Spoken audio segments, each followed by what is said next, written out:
have to say is that countries, the nation state concept, it's a very recent concept. It's an artificial concept that came out of European imperialism and the desire to divide up populations for the benefit of the elite, of the royalty.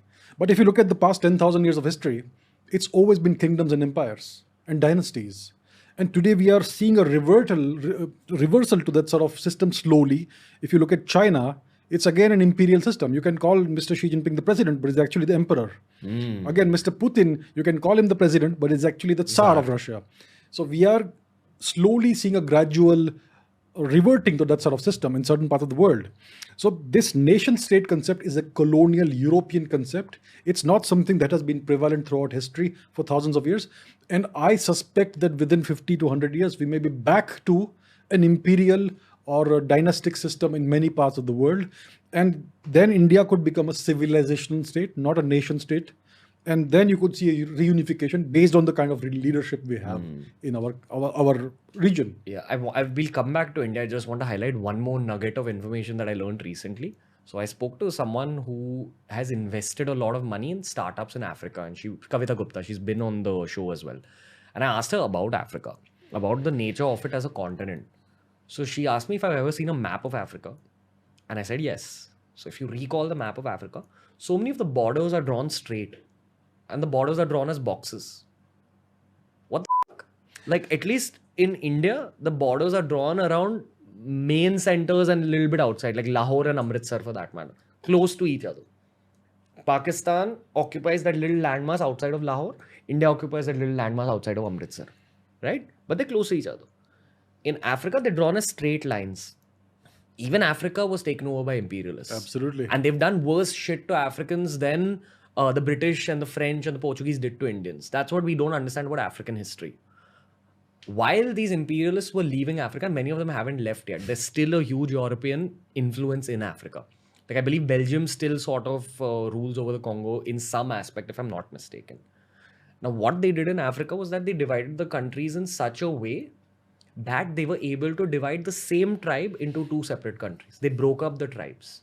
So if you go to those countries, the tribes actually have tribal pride and they don't have nationalist pride.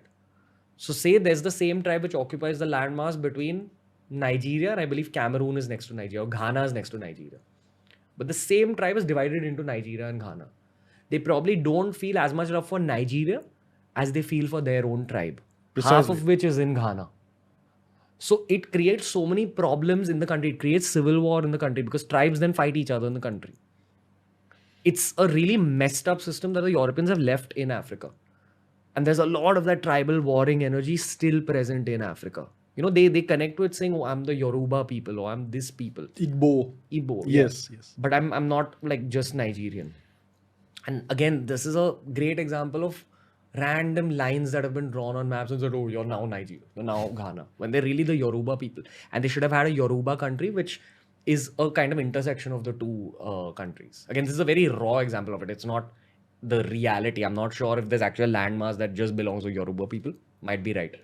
But my point of saying this is what imperialism has done to the world. And because we've been born in a world that's created by imperialists, we take it for granted. We think that this is how human beings and human society works. But it's not like that. That's what I find mindfucking. That a few fucking white men at some point just decided that this is going to be the future of the human race. And the world has collectively accepted it. If India and Pakistan was still united as one country, it's a revolutionary thought because we've seen so much war between the two countries. We've seen animosity between the leaders of the countries. But if we were two countries having the access to all the natural resources in that combined landmass, to the coast in the combined landmass, imagine what that super country would be, that super subcontinent country. If Bangladesh was still a part of it, we had access to all the ports, that coastline, those minerals, those natural resources, which I believe is the future. It's going to happen again. We would be at some other level of being a superpower, and that's probably why the country was divided, to prevent another superpower from being formed. They created a line between human mindsets as well. And now we're fighting as like India and Pakistan.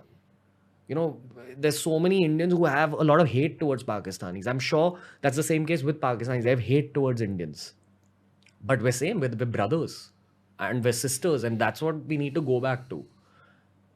I don't know if it'll happen though.